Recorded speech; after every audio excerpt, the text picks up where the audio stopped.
Hold on. Yo, Karen, I'm fried. Yeah, I'm fried. No, I ain't even that fried. What happened was I had a song that I wanted to start with, but I forgot about like the YouTube. But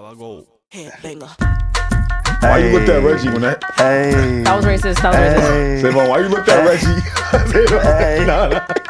He's just ignoring you. SaVon, why you looked at Regi? You see me coming down, so you been around. You been around when I come and do my bam, bam. Yeah. This is how Diddy walk up in the house. Oh my gosh. Going stupid dumb. Y'all can't stop me now. I'm just saying. How y'all feeling today? Get your freak on. Get your freak I love when SaVon does this. How do you feel today? I feel amazing, man. Right now, at the time of y'all listening to this episode, I am on a beach. No, he's not joking, guys. Yeah, he's not he's joking. out Back. I shouldn't even be in the studio, but I feel amazing. Yes. And You are in a good mood today. I am. You know what it was? I didn't have to fight traffic. Oh, that would that's a definitely fact. change your mood, yeah. We was in here earlier I think today. that really dictates how I show up on the pod. Really? Traffic? I do. I really do. Is traffic really that bad though? If you have good music or a podcast, Some people I've seen, like some of the chillest people, traffic is their like kryptonite. Like it really stresses them out when they're sitting there. It like completely changes their mood. Yeah. Am I crazy if I say that I look forward to traffic if I have a really good album? No, because you have a moment to yourself. Yeah. If I know the drive is about to be 50 minutes and I got a real good podcast that's over that. No, Ooh. I don't think it's about that. I think it's like if you had to be somewhere at a certain time, Okay. you didn't know the drive was gonna be 50 minutes. That's it was fair. supposed to be 15. And Okay. like If a drive is supposed to be 50 minutes and I get there in 50 minutes, I'm cool. But if a 50-minute drive turns into an hour and a half, I'm heated. That's traffic in New York. Oh, and they just add on. You get what I'm saying? The traffic is, it's not supposed to take me this long to get from point A to point B. So if you say you like that, you're a weirdo. But what do you consider to be a long drive? Is it 30 minutes? I know some people that go 30 minutes is a long drive. Anything over a long drive Yeah. is like anything over 2 hours. What? Hour and a half. You a driving ass nigga. Bro, I live far. no, because I live far. I was gonna say like from where SaVon lives, he's used to driving long distances. It takes me an hour to get anywhere with a vibe.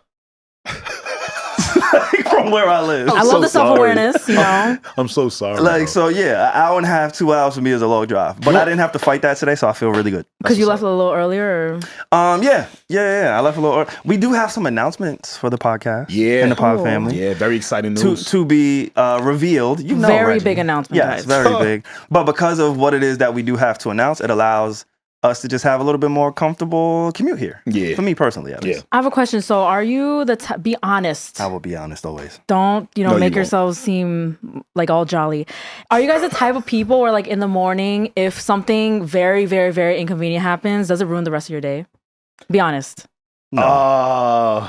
Because I just thought of that because you were like, I think it was like the traffic thing. And I was like, oh, some people that will like stress them out in the morning and then their whole day is like, they're in a bad mood. I'm not that type of person. And I have a really, really great example of why I'm not. Yay. But I want Alex to share first. Oh shit. Nah, I wouldn't say it ruins the day, but I will say that it sets the tone for the day. Like, remember for Patreon sure. when you lost your charger, did that like ruin your day? Oh my God, I was pissed off. It stressed you out a little It stressed bit, me right? out for the whole morning. Yeah, but not the rest of my day though. Not the Like an complete day. inconvenience. Yeah. Or if you like lose your keys, you're like, fuck, like, The you worst. know? Yeah. It's hard to be in a bad mood when like we talk to each other. If I'm being honest, I'm not even like trying to be Us or like, us. It's true. The three of us. It's probably why we popped for Like so remember long. last Saturday when you said you was having a fucked up morning? yeah. And then I woke up, I was like, oh my God, I have to freaking do the Patreon. But then after, I was like, guys, that like completely changed my mood. Like, thank Facts. you. Also, while you were listening to this, please subscribe to us on Patreon. All right, that's Need to Know Podcast on Patreon.com. New episodes available right now. Come fuck with us, all right? Yeah, the last episode was really dope. We did some show and tell. We did. Regi smoked us. I Killed did not us. know she was a collector's item, a walking collector's item. No, literally, they had no idea. We were just like, oh, do you guys have any? Somebody actually suggested in the comments, a Patreon subscriber, they suggested in the comments, like, oh my God, do you guys have any physical media? And I was like, do I? And then I showed them my entire vinyl collection, magazine, CDs. Please check it out. You guys will love it. But just gonna slip this in there, pause. So we have some new patronies that we want to shout out because you guys are very special. Shout out to Kim, Tyler, Vironel. I hope I'm pronouncing that name right. Rashad and Priestley. Why did you guys set me up with this? See, you know what's funny? I'm sorry, guys. I was gonna read them names, and then I looked and said, "Wait, hold up." The queen got it. I'm gonna fuck them up. Priestley. Shout out to Vironel. Nah, we just go call him Big V, Big P. Big P. Okay. But please subscribe. And this most recent episode that's going to come out, I gave a very in-depth story about how I caught my college boyfriend cheating on me. Same. Very entertaining. Oh, wow. Please sign up for the Patreon, patreon.com/need to know. But SaVon, we didn't forget about your story about the morning and your mood. Oh, yeah, for sure. I'll do that real quick, and then we'll introduce the pod. But, so, on Friday morning, early afternoonish, Friday for me is payday. Like most of us, we get paid end of the week, Thursday, Friday, whatever, bi-weekly, weekly, whatever floats your boat. I expect to get paid each and every Friday. Right? I know that's right, nigga. Each and every Friday. That's a king right there. I just do a double check. I know there's some funds in there, but wait, every Friday? Every Friday. Oh, damn. And Monday. I feel like I don't know anyone that gets paid weekly anymore. We're all bi-weekly. I get paid weekly from all jobs. All jobs. All these niggas got like a Jamaican nigga. Got my money on a Monday and a Friday. But this specific account gets paid on Friday. So me, being a good guy that I am, I'm like, hey, it's Friday. I know I want to go out with my guys. I want to make sure I look good, groom myself. Right. So I check my bank account and it says all zeros now. Oh my goodness gracious. All zeros? That's like my worst fear. All zeros. Now, I know it's payday. I know it's payday.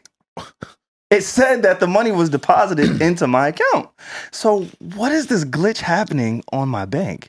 Like, why is this saying all zeros? And then there's a transaction that says minus $500. Now, I know I have more than $500. So whatever that transaction is, I'm going to call my bank to check it out. But even if it was $500, I got a little bit more than $500 in the account. The zero is like throwing me off. The zero was throwing me off. Let me help you out with that. What's your social security number? Hey, hold up. We can talk after. So I'm like, wait, they got me. See, it's a nigga like you that's asking somebody on the other line that same question. 419. That's what you call 419. Scam. That's what my people do. So I'm like, wait. Yeah. Did they finally get me? Who got me? Yeah. I call my bank and I'm like, this is the situation. Could you please help me out? Give me some guidance. Give me some understanding on why a man who works really, really hard to make money has no money in this account. Oh my God, SaVon. Like, what the fuck? I bet he called him up and said, this is the one thing that turns me into Black Karen. Oh, shit. No, as you should if you see zeros in your bank account. What's Black Karen? Like, what's the equivalent? Give me a name.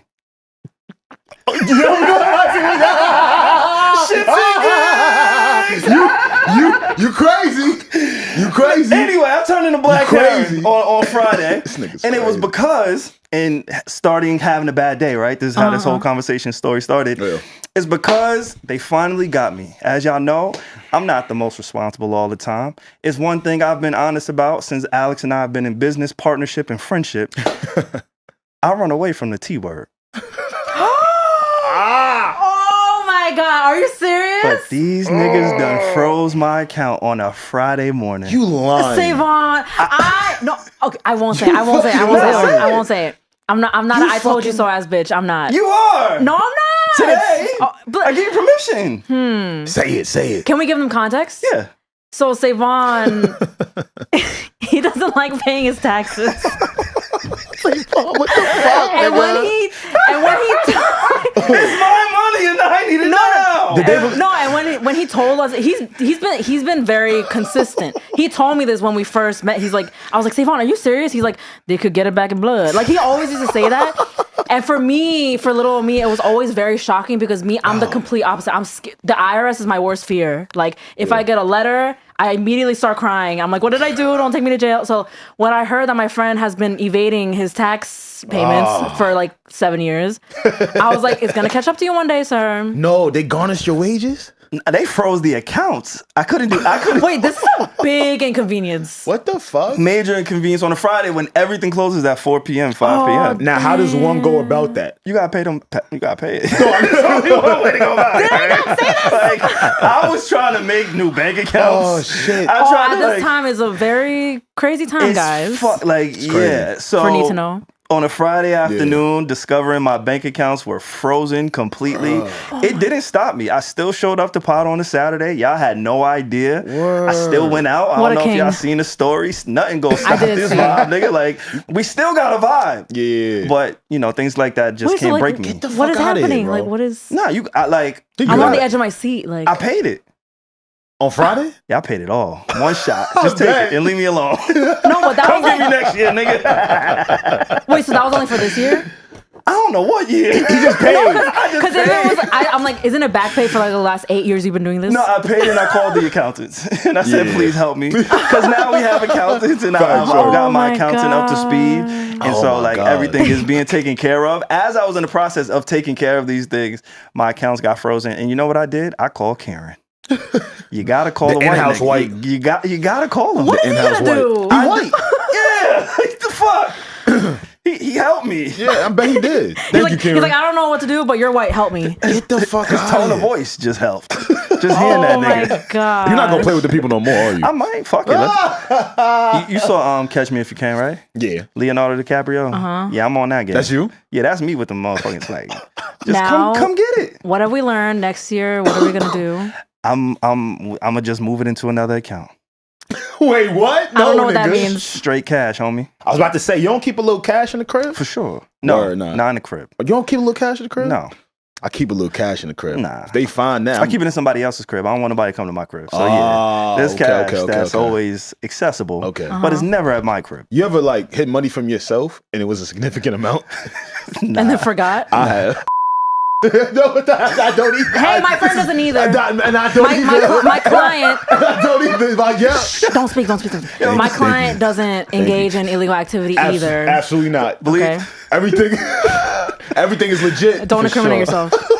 I'm saying, well, I'm so glad you got through that, my brother. Nah, thank you. No, because that's especially like as business crazy. partners. Yeah. So nothing can break my soul. If I can get through that on a Friday night and still enjoy my Nothing time, can break my soul. Like, it's cool. Episode title. For sure. With that being said, though, Yo, what's going on, y'all? It's your guy, SaVon, SaVo. And nigga, we in the building. All right, we here today. Thank y'all for being here. Alex, the good brother, is here with me. What's going on, man? Hey, what's up, man? Yo, what does N stand for today? Never give up. Okay. Because these niggas go get their time. Never Loser. This nigga actually paid Uncle Sam. Say that. You do every year too. Yo, chill. Hey, what's up, y'all? Yo, it's your boy A, as always. The Paco Ramon Poppy. Never alone, always with the posse. Hello, guys. It's me, Regi, your favorite tax-paying citizen. I learned ever since I had to start. And I just want to say, I feel like, was it last week or the week before, I used my intro time to say, please join our Twitter community. And not to toot my own horn, guys, but people listen. Like, since I said that, we gained like 40 new subscribers in our Twitter community. It is so beautiful. Please join us. It's right on our Twitter page. Just click and join, and then you're in, and we're going to discuss. Like, if you want to talk to us one-on-one, that's the place to do it. No. Yeah, like, get active when you join too, though. Yeah. Like, if you're trying to flirt with SaVon, like, get on there. Word. Like, you heard he just got rid of all his tax issues. He's good right now. I'm actually not. Shh, we lying. It was that much. Well, I'm really fucked up. Shh, we lying. Stay quiet. Okay. Keep talking. All right. Okay, so speaking of Karen. Yeah. There was two things. There was two people that I wanted to address on the pod. One being Regi, behind the scenes pod. One was Karen. I'll start with Karen because he can't talk back. He just has to hear me talk about him. So did you know that y'all, and myself included, were being pimped? I've never been hoed This is before. a very sensitive time to say that right now. You know, nah, she right. I ain't nobody hoe. Get to your point, SaVon. You ain't before it gets Karen, before it gets crazy. Karen, he knows our strengths and our weaknesses, and good producer. He continues to put us in positions to thrive. Yes. We had a very important business call this week. And I'm talking to Karen. He's like, hey, man, remember, Karen's really a coach. He's like, we got to do this. That's this Coach K. No, we call him Coach K. I'm like, what the fuck is going on? Coach K is really coaching me right now. And I wasn't ready for this. He's running the set you weren't familiar with. We had a really big call in the name of the pod, and he goes, "Hey man, I need you to be charismatic." Honestly, no. I will say, no. On business calls, SaVon is charismatic. Yo. I've seen it before. Yo, he looked at me dead in my soul and said, "Listen, motherfucker, I charm these niggas. I need you to sell And us. Turn it on. Like I felt that. Like he asked me, like, and I felt like I had to like Turn it on. Yeah, For sure. I had to wink. Come on. On the call. I was winking at it. I don't know about winking. I don't know about all that. Yeah, but that's charming, no? That's not how you. a little bit too much charm. It was a lot of charm on that call, and A lot I of think dip on your chip. Yeah. I felt like a whore. I felt like He just kind of pimped you out, huh? You Oh did my not. goodness. Sure. You ain't feel like no young for man. sure I did. Damn, word. Well, it went well. You never felt like that? Like a whore. I mean, yeah, I have, but I just know that Kieran pimps us out. So he just threw me to the wolves. Hey man, turn the charm on. damn. And then Did he pay you after? He did it.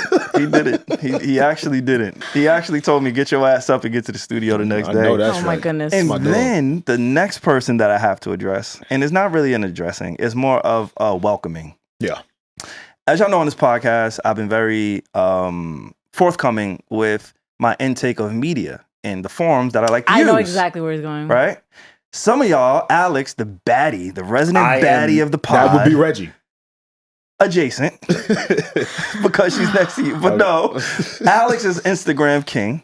No, I'm not. Reggie's give that to him. Instagram queen, if we really being honest. Not really. King and Yo, You SaVon, want- you got more followers than that. But No, listen, yeah, I have the least. But Chill, I put my attention in other places Oh, this where guy's y'all ain't over there. Well, so I thought. I was over in the Reddit streets by myself, and guess who I bumped into? good. A nigga named Regi. You lying. Regi has joined me on Reddit. I have. Y'all found each other on there? Like y'all was underneath the same No, article? he's putting a little sauce on the story. So what happened was, What? for the longtime listeners of the pod, SaVon's the Reddit king. He's always on Reddit. He's saying like how great it is. He's like, yo, I love these deep dives. And like, he's telling us like he Rabbit finds it very holes. useful. And I've always been like, oh my God, it's the Wild Wild West over there. I don't want to get involved. I just feel like it's rabbit holes on rabbit holes, internet warriors. But today, I mean, this week, I wish I could delve into it, but it's a lot of tea, drama, and I don't want to do that. But long story short, there's like this huge scandal that's going on in my hometown right now amongst like influencers. And like, it's a very niche topic that's blowing up though on TikTok, and I had no one to talk about it with. So I just looked on Reddit and oh my God. You found some friends? We fucking got Whoa, like him. We got You him. found some friends on there. they have like paparazzi pictures of these people, like home addresses. I'm like, yo. But then I texted SaVon. I was like, you know what? Like on like a random hour, I was like, I'm a Reddit warrior now. Like I was like, I get it, because it was very like it feeds. If you want to know something, it feeds you. Like, and I was like, you know what? I didn't make an account though.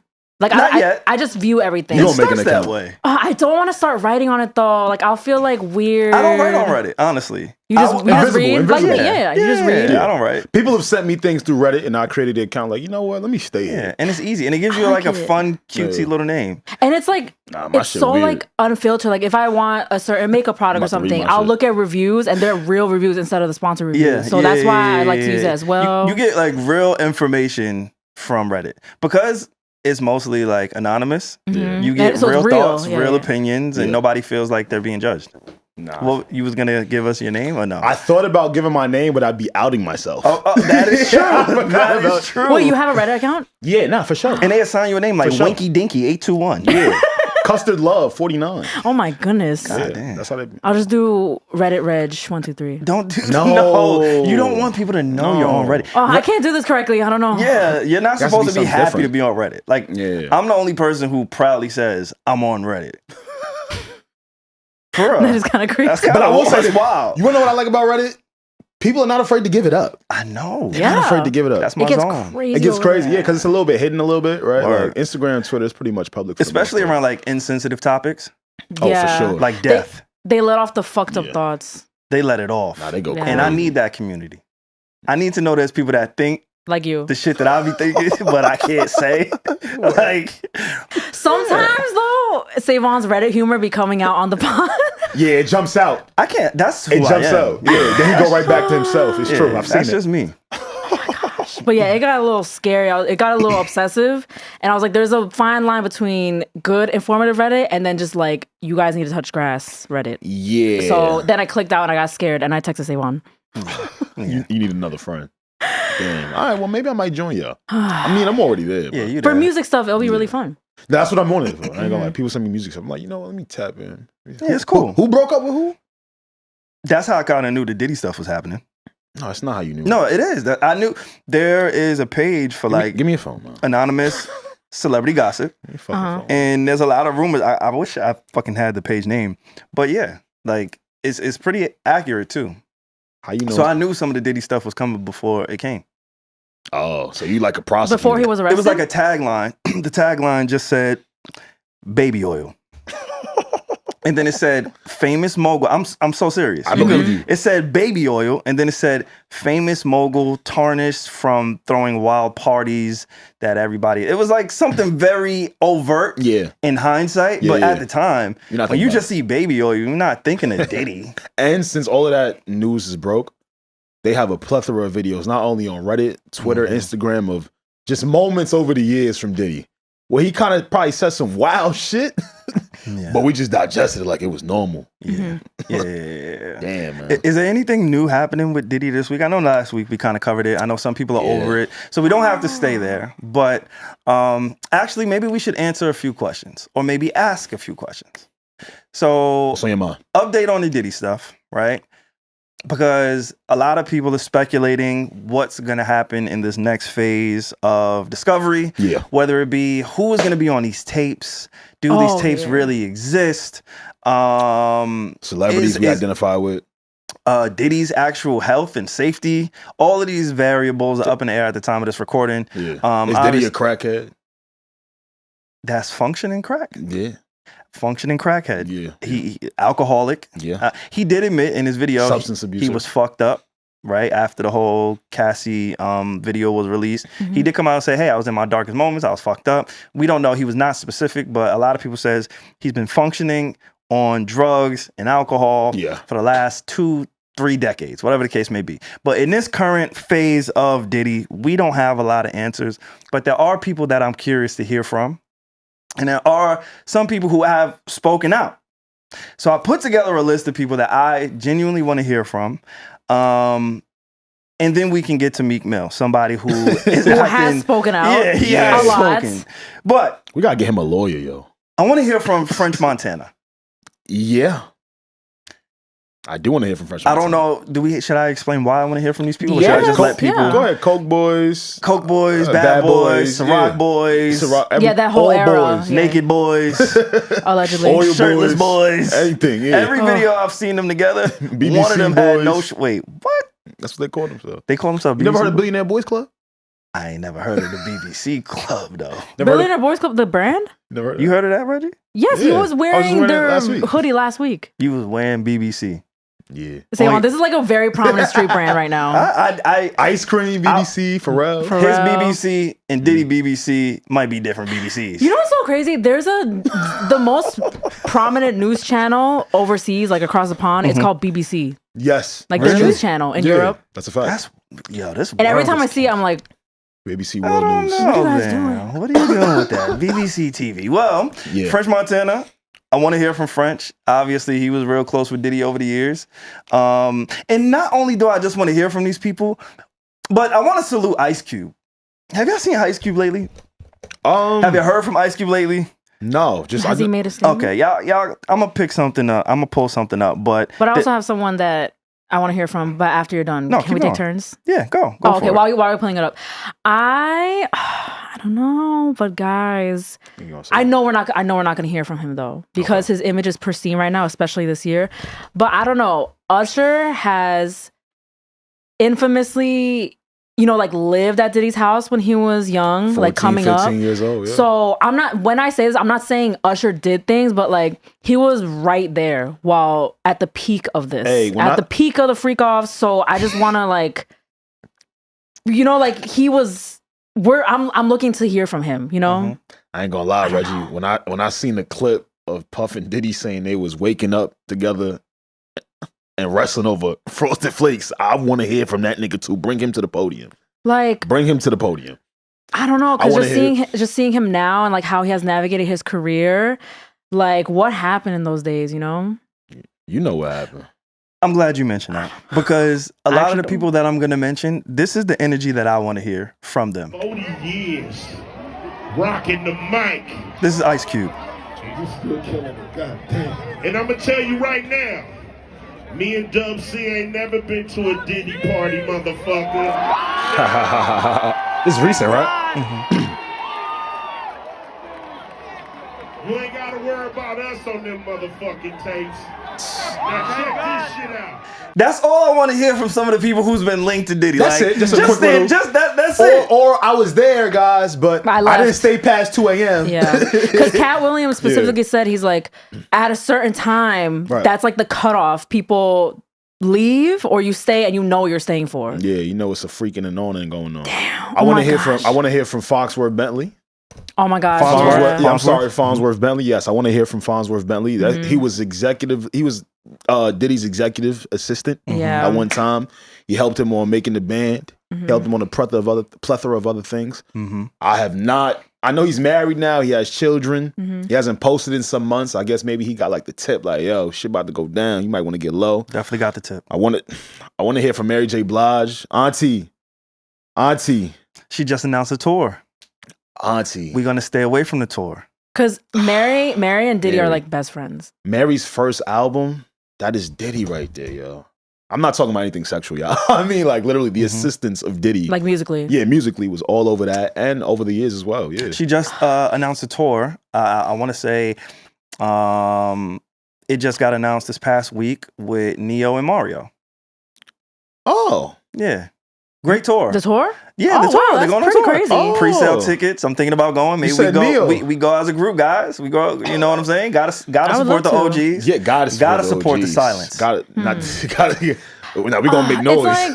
It's like when you think about these people, like for example, like Mary, like we know how close she's been with Diddy her whole career. So it's like when I think about it now in retrospect, we're like, that doesn't automatically mean that she did all those dark things.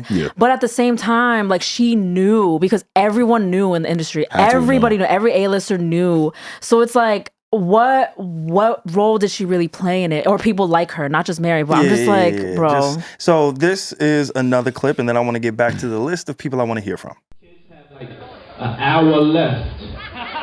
So get extra comfortable, kids, because after that, y'all gotta go. It's a wrap for y'all, because this thing turns into something that when y'all get older, y'all don't want to come to. Okay? So, let's just start to get our groove on a little bit. Then an hour, we put the kids away. It's all good. All right, DJ, let's hit it. Let's do it. The kids gotta go away at a Diddy party at some point. I'm gonna let y'all know. In an hour, y'all got 60 minutes. That nigga put a timer on the freak off. No, it's a literal cutoff. Like. He put a timer on the freak off, and on this recording, it's daytime. Oh, yeah, for sure. Yeah, he letting y'all know early, like, hey, it's going to be an early freak off tonight, y'all. Oh, my God. Y'all get to bed. It's a plethora. Is there more videos, too? I don't know. It's a ton of videos. Yeah, no.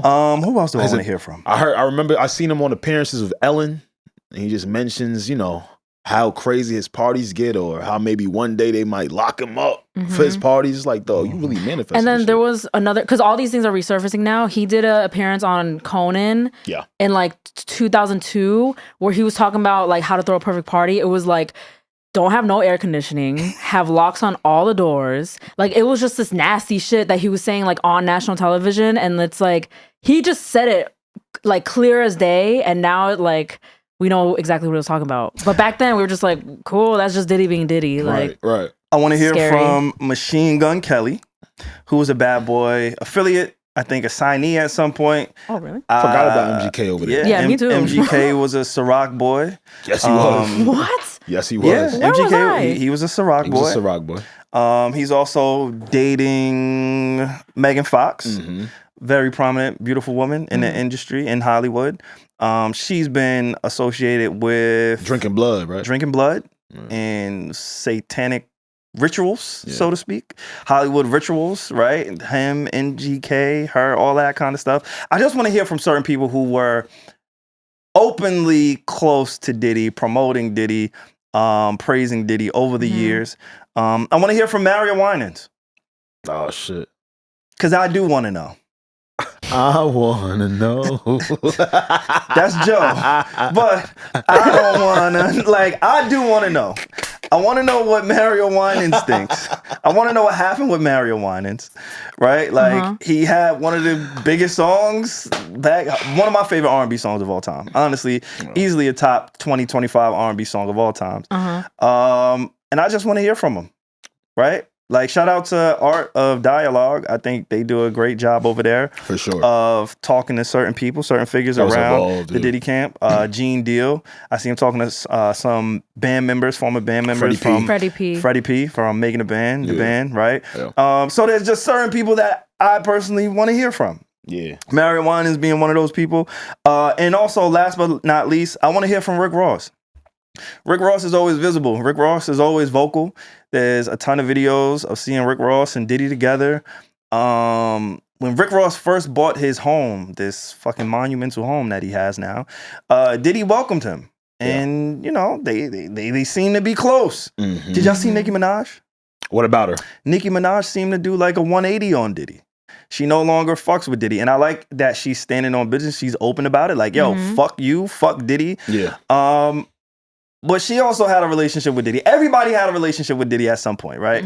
He's been the nucleus of entertainment and partying for the last 30 years. And music. Yeah. He's just one of those ones. Right. Besides J. Cole. Yeah, nah. Not my goat. Didn't they get it popping? He snuffed Cole. No, didn't Cole punch Diddy? I'm not sure. I think it was the other way around. But I know it was we'll look it up. I know it was a scuffle. Because Cole rapped about it on the off season. Yeah. But yeah, we'll get those details for you. But I don't know if, you know, Cole and Diddy had a super bestie relationship, so just wanted to throw that in there. And also, yo, believe black men when they say something, y'all. Yeah. Y'all laughed at Orlando Brown. Oh, yeah. Y'all laughed at Orlando Brown when he was talking about what Diddy gave him. The oosh-kosh. When he was telling that to us on that interview, we all laughed. Crack. He's a crackhead. He's crazy. Now all this shit is coming to light. You're realizing, like, wow, there were a lot of young men in the industry. You gave me the oosh-kosh kushmash. Look. You gave me the oosh-kosh muaf. Look. The shmooshmash. I believe you. Believe him. Yeah, Shine. Yeah, Shine. I mean, you gave me the oosh-kosh muash. I love it, yo. He love that shit. I love it. Believe black men.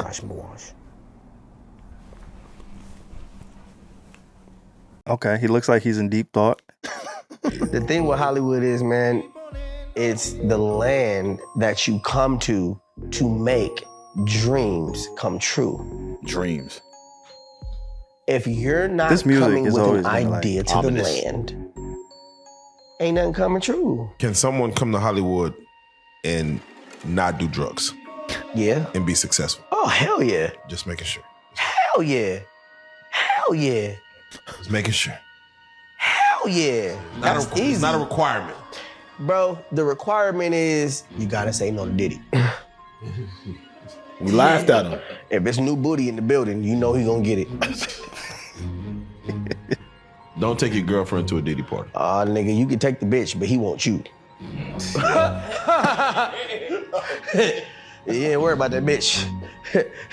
he is not worried about that bitch at all. Okay, he ain't. And I think one name we can all agree on.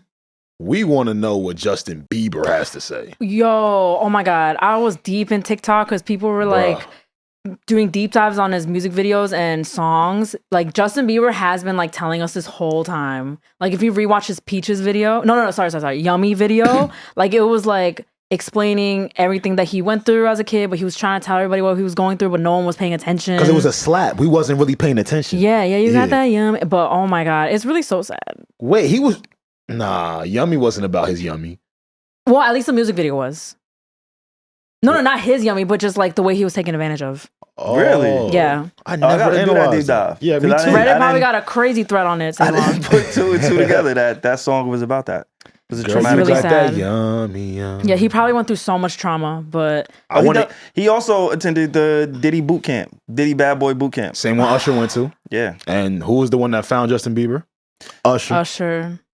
According to Jaguar Wright, and I'm gonna give a little bit of because Jack she's hit or miss. She's hit or miss. Yeah. She's hit or miss. She's very hit or miss. sometimes she has exaggerated in a crazy way, and sometimes she's been like, she hit the nail on the Super head. spot on. Yeah. But her theory with the Justin Bieber Usher Diddy connection was, we all remember Justin Bieber. He got discovered on YouTube.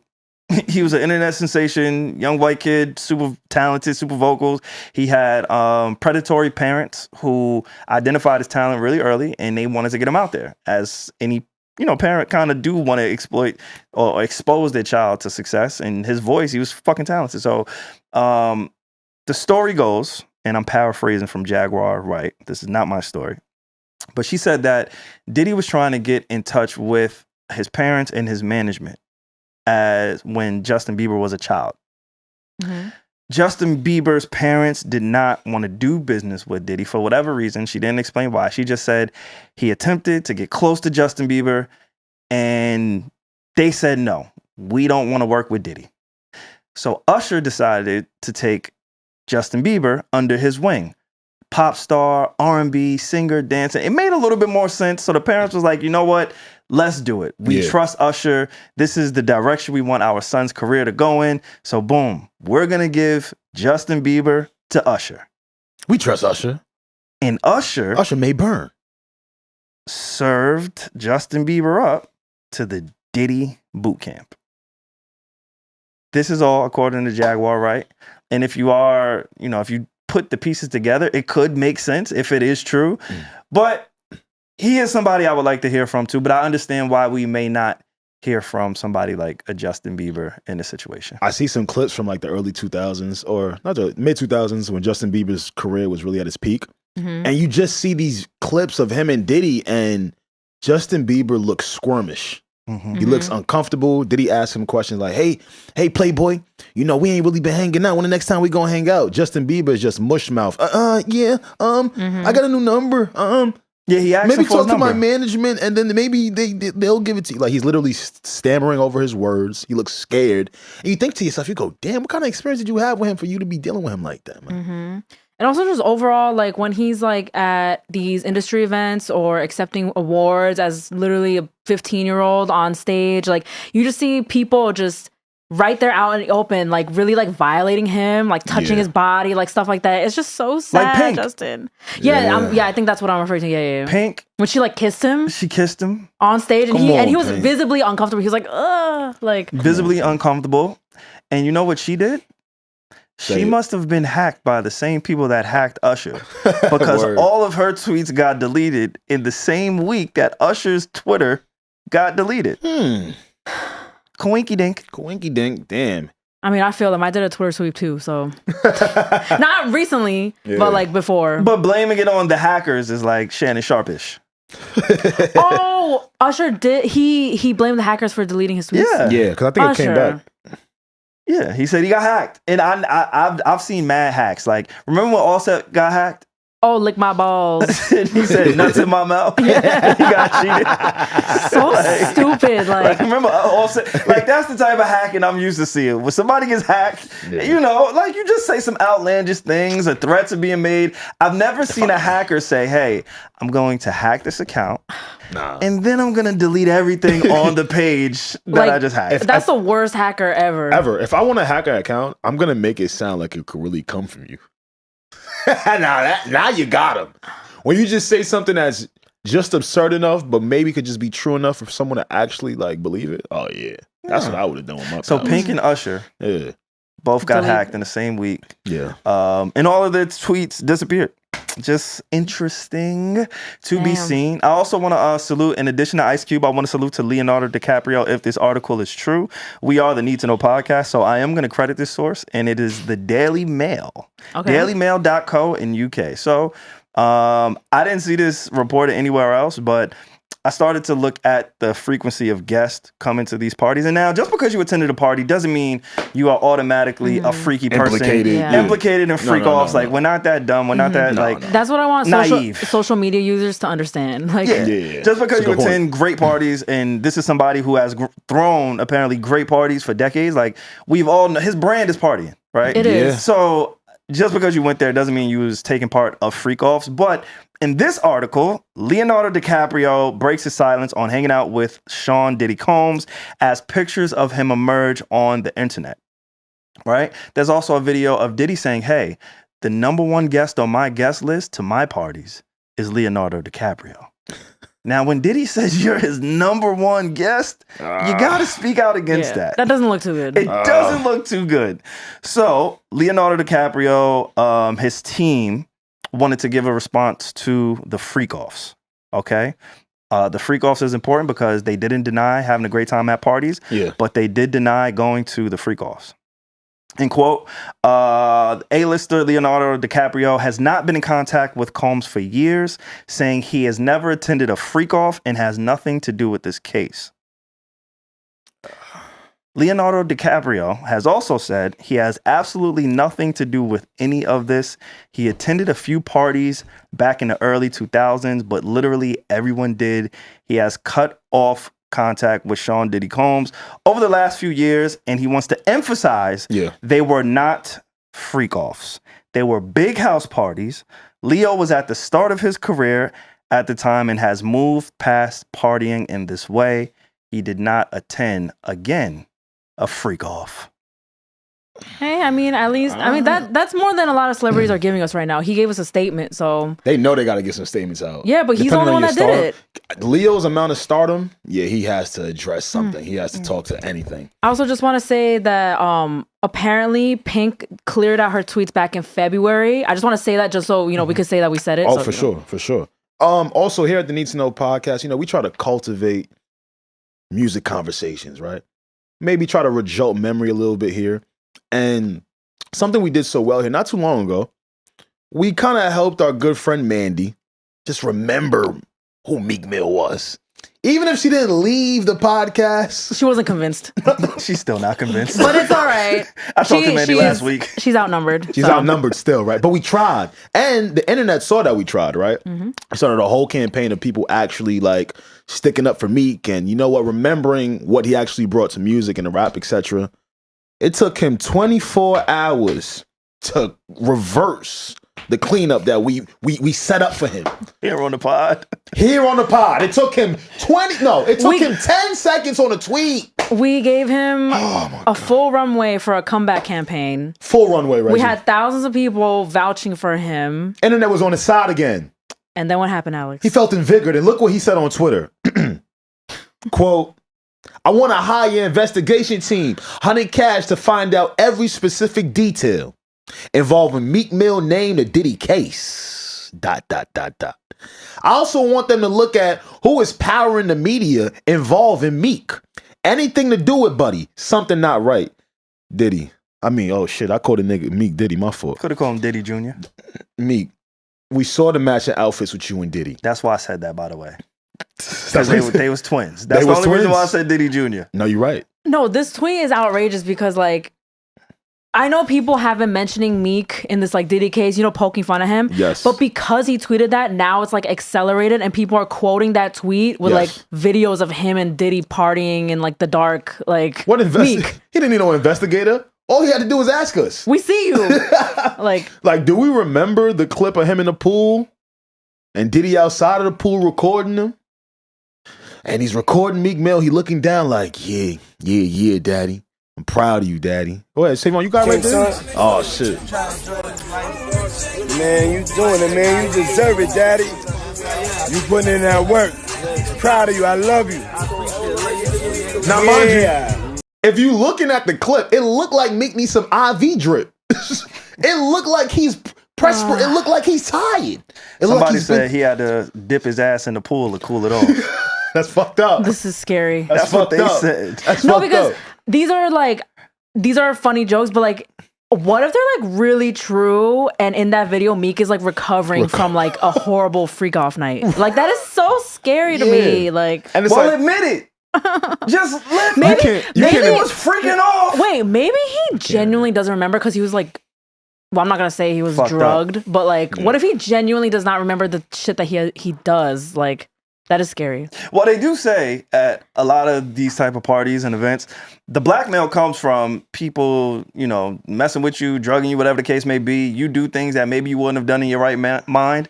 And then the next day or a week, months after goes by and they present, hey, you don't remember what you did? Mm-hmm. We recorded you. We recorded you. How scary is that? Doing fondling ass. Yeah.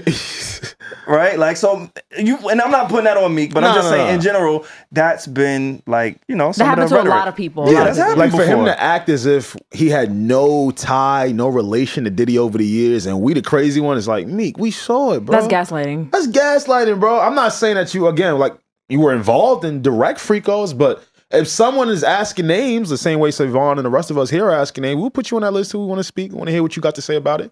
Because you was around some parties, you know what I'm saying? Mm-hmm. I don't know, man. Yeah, I had matching outfits. Like, if I walked into a party and I was matching with anybody, but let alone like one of my guys, one of us got to take the shirt off. Yeah, you got to take the shirt One off. of us just got to wear the undershirt to the vibe. Whoever has the most jewelry on has to take the shirt off. We could both rock the shorts though. Like, yeah, they should, like, they were twinning. Rules. I'm talking full Versace from head to toe, like a lace set. Where have you been? Yeah, Nobody knows me. Like, as soon as they walked in the party, that's what they were singing to each other.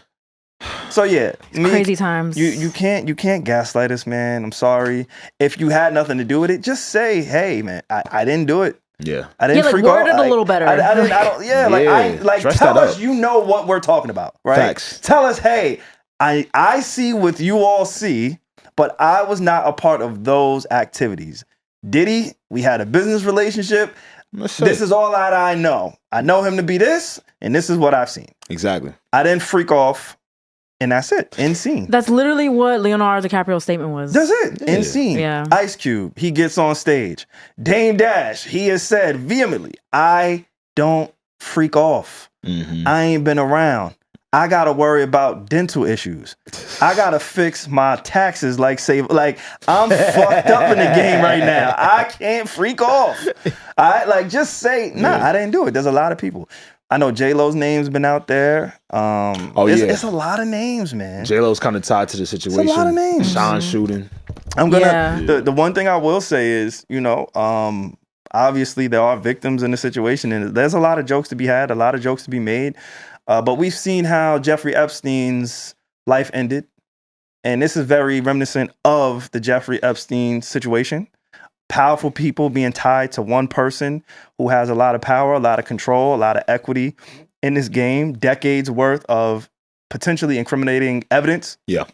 Even if you were freaking off in a legal way, because there's a legal way to freak off. Like, freak offs ain't all illegal. Just don't involve. Orgies are legal. If everybody is participating and happy and willingly and of age and doing it with consent, you can fuck in rooms with other people. But like freak offs themselves is inherently a Diddy term, so they're problematic. But what SaVon said, yes, orgies aren't illegal. Also, consensual. Orgies that don't involve sex workers, y'all. Let's also include that. Okay. Yeah. See, there's mass stipulations, but he just crossed all the lines. But there's a lot of people who may be on some of these tapes, may have partied with Diddy, been in these rooms. Like, I saw a clip of what's Little Diddy? King Combs. King Combs. I saw Christian Combs. Yeah. He's the one that looks most like Diddy. That's why I said that. That really is his twin. I saw a video of him. He was on a basketball court shooting hoops.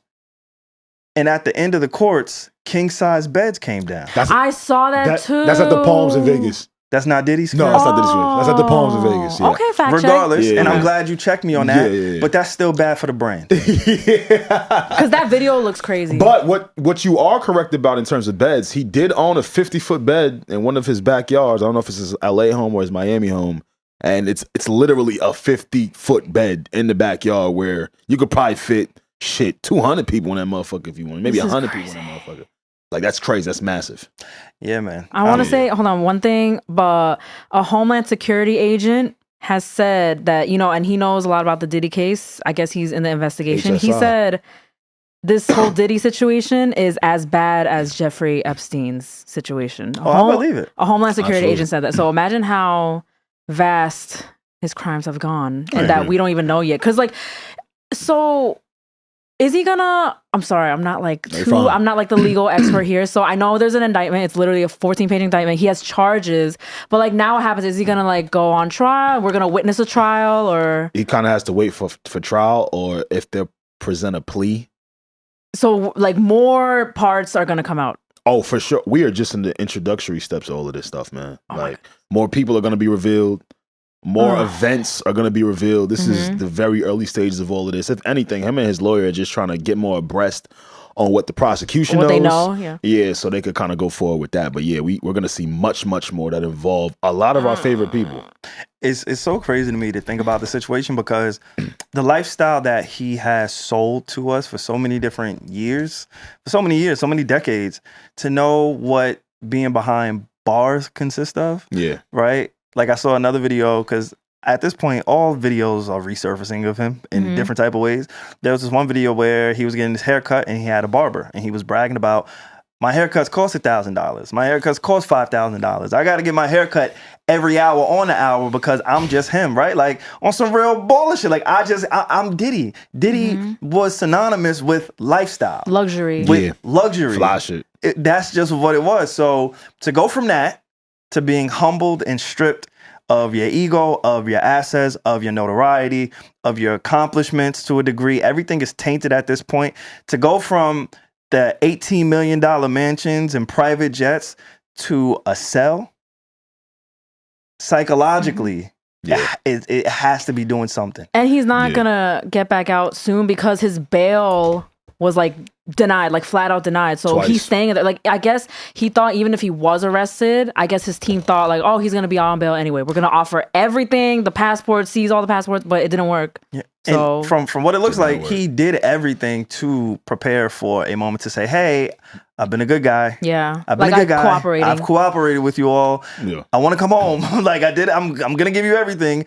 And everybody's time, you know, kind of comes up, and it looks like they squeezing him. He's definitely gonna serve time. Squeezing him. That's more than that. Yeah. Literally and the other way. Nah, he's definitely gonna sit down. He's definitely in a firm grip. I ain't gonna lie. He's gonna take some time, but again, firm grip is crazy. Yeah, no, we'll see. But yeah, we'll see. To be seen. I think everybody's kind of glued to this. The other thing, and there's so many different layers to this shit, but because it's Diddy and he's had a reign for so long of just being successful since the 90s till now, right? Damn near being at the forefront from the 90s till now. Yeah. It translates generations. Like, my grandmother's asking me about Diddy. My grandparents are saying, did you see this with Diddy? You know, like, it's just one of those where you can't really escape it if you're in the know and you know, entertainment, especially Black culture, Black conversations, those kind of things. You go to the barbershop, everybody's talking about it. You go to a family gathering, everybody's talking about it. Like, it's just crazy, man. It's crazy. These are identifiable people. Yeah. These aren't just your little what's the names or so-and-so. No. Your grandmother gonna know who these people are. Yeah. Yeah, to be seen. And I hope a lot more people stand on business. Yeah. I hope a lot more people stand on business. And as sick as Diddy is, I don't want to take anything away from what he did. I do think he was groomed a little bit. I was thinking that, and I was like, because me and my coworker were talking about this, like, he allegedly, but, you know, has done some, like, insane things. And, like, where did that come from, though? Like, because, you know, like, for example, I'm not saying he's a serial killer, but, like, a serial killer, when you look at a scan of their brain, it's different sometimes. And, like, they exhibit behaviors early on since they were a child that, like, points to that. So, like, with the magnitude of the things that Diddy has done, like, where did this behavior come from? Like, what seed was planted and when? I was just, like, talking about this with my coworker. I was like, yo, I don't know. Hey, do your Googles, y'all, and we'll leave this, but I went down a little rabbit hole that kind of elaborated around his mother kind of being involved in the free calls. And well, they was getting IVs together. You saw that, she was there. Like, she was literally there. Yeah, some people may have think that she had some hand in orchestrating some of that stuff, you know, and who else would know their child better than your mom? So yeah. Hey, we'll see what's up. It gets dark, guys. The crazy thing when we even talk about the grooming thing, and I definitely understand that. And the one thing that I always think when people, because a lot of people said that about R. Kelly too, is like, you know, he dealt with sexual assault when he was a child, and he was groomed, and, you know, learned behaviors, repeated behaviors, all those kind of things. But especially in these specific cases, is like, these men are so smart and intelligent to a degree to reach the level of success that they have. Like, you know right from wrong, right? At some, like, you know, he clearly knew right from wrong. But when you have lived above the law your entire life in a way that he has, untouchable. Like, this, going back to Orlando Brown, there's a lot of dudes that we've called crazy who seem to be speaking a lot of truthful things. Kanye West being one of those people. He another one who said, "Yo, Diddy, he's a Fed. We laughed. He's an agent. He's a Fed." We laughed. And we said he was crazy. You could be screaming this in our face, and like people were like, whatever, Kanye. Like, and because maybe we don't see the proof or whatever the case may be, but there is a pattern where he kept skating above the law, like not even alongside it. Like, he was above the law for so many different years. Even the Shine case. The Shine case, going back to, Shine has said, "I did not shoot this woman." The woman has said, "Shine did not shoot me." She has said who has shot her, and have pointed and implicated that Diddy was the one who shot me. I saw him do it. And somehow he was still able to not really, you know, be held accountable if he did that. But, you know, I don't think I have the luxury of shooting somebody in the face and then going to the cops and saying, "Hey, man, I really didn't do it." And the person's like, "Nah, he really did that shit." And then the person that I accused or was accused of saying it say, "Yo, I didn't do it either." Like, I don't know if I have that luxury. So we just look back and we just see how things kind of go. And yeah, man. And last thing before we move off of Diddy, y'all know the infamous cheesecake story from Making the Band? Go ahead and say it. I know what you about. Tie it all together. The place. SaVon, are you saying that Diddy is currently housed right around the corner? Oh, not only is he right around the corner from where he sent the Making the Band members for cheesecake, but apparently he sent them to get cheesecake for Beyonce. According to Freddie P, the cheesecake wasn't for Diddy. The cheesecake that I didn't know this. Fetched them to go get was for Beyonce. I didn't know Beyonce was at that Making the Band session. It just tells me Beyonce been around. So you saying allegedly Freddie P, who was obviously on set that day, would have known. He got the cheesecake. I know, but he got it, so he would have known who he was handing it to. Who it was for. This shit get deep, yo. Yeah, yeah, man. This shit get deep. Yeah, man. Look, I finally found some overview on the J. Cole Diddy shit. Yeah, there was a scuffle between J. Cole and Diddy at the MTV VMAs after party in 2013. Diddy tried to pour a drink on Kendrick Lamar, who had just released his Control verse. The verse included shout-outs to many rappers, including J. Cole, and declared Kendrick the King of New York. Cole intervened, and a scuffle broke out between the crews. So I guess we don't really know who was the aggressor or who started it, but a scuffle did break out. Reggie. Yes. Your fave J. Cole, he back with a feature, man, right? He back on his feature run. Yes. After A$AP Rocky's Ruby Rosary, he's back with a Daylyt song, A Plate of Collard Greens. Have you guys checked it out? Shout out to Daylyt. And this was like a swap, right? Because Daylyt was on Pi from Might Delete Later. Right. Yes. Yeah. Y'all deleted that shit yet? No, it was a good project, SaVon. Yo, it's crazy. It really was a good project. But have I gone back to it? No. Okay. I haven't gone back. He said he might delete it later. He never did. Niggas be lying. Nah, he deleted something. You ever catch some people on the timeline? Might delete later. They never delete later. He deleted something. Okay. The diss. Yeah. He definitely did. He deleted it. So what was it calling it? Was it 7 Minute Drill? Yeah. Oh my God, I almost forgot the freaking name of it. Damn. Crazy. That shit worked. Yeah. But I don't know. I really enjoy this song. And I don't want to spearhead this J. Cole conversation, even though I will if you guys want me to, because anything I say, people will be like, "Oh my God, of course she loves it because she loves J. Cole." But I don't know. I just feel like it was very heavy on wordplay, just straight up bars. And it was very refreshing after all this time. And after everything that J. Cole has been through and matching up with Daylyt, a true rapper, I thoroughly enjoyed it. Did you guys? I did. Can we hear some of it? Yes. Oh yeah, I got you. Send it to my phone. He's like, that's my role. Yeah, Right? I ain't know you about to throw it my way that quick, but send that song and I got you. I'm gonna send those to you. They were both getting their shit What off. I will say, and I hate to feel this way, yeah, but J. Cole has reduced himself to like 2024 Talib Kweli. Oh, you want to raise my blood pressure today? You just give me 2 seconds. I'm gonna get right back to you. Don't even worry. Just give me 2 seconds to get this clip, and I'm gonna deal with you. Nah, he just spit bars, and that's like. What do you want from him? Y'all know what niggas wanted. Nah, he always what do you want from him? We're past that. We're past that. But now, like he don't move the needle for me no more. The way that he did prior to. You know, and again, I think his golden era. What he did was the right thing. In hindsight, dropping out of that beef, and we don't got to rehash that, but it is a stain. And it happened this year, so it is Big fairly stain. recent, right? Like, I understand that. But listening, the same way that we said on the podcast, or some people feel that Kendrick affected how we listen to Drake, I think J. Cole affected to how I listen to J. Cole. Have you been a prisoner of that moment is what you're alluding to? Because I will say this. At the time, I was on some heavy... Hey yo, ain't nobody trying to hear that nigga right now, Cole. Especially right after it happened. After when that shit happened, I'm like, yo, dog, you know what? Go to the kiddie room. The adults is over here playing. They being for real. But with his recent features, I forget about it when he's rapping because he could really rap. Because he could really go. Can't Talib Kweli? We'll let you have this metaphor. Can Talib Kweli go like J. Cole right now? No. Like, but he could really go. Talib Kweli has gone. Really, he has.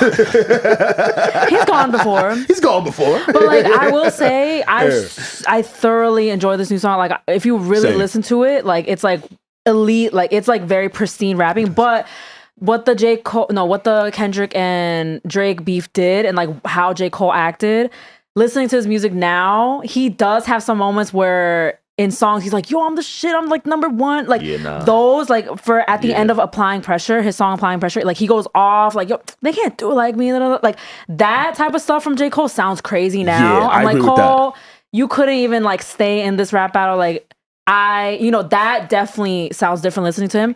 But in terms of a song like this, like A Plate of Collard Greens, I think he still sounds great. Like great. No, he definitely sounds great. And I didn't say he's ass. I didn't say he sucked. I just say he changed how I hear him on songs. Naturally. When he Naturally. Shout out to Daylyt, man. Let me hear the Cole shit. You want to go to Cole? Let's hear a little bit. My fault, you said shout out to him. Fast forward that shit. It's Daylyt. Knowing they can never touch Because Daylyt be gone. I tackle every goal he made. They think we playing rugby. Yeah. The rugby and the ghost look like a floor at the 100 house.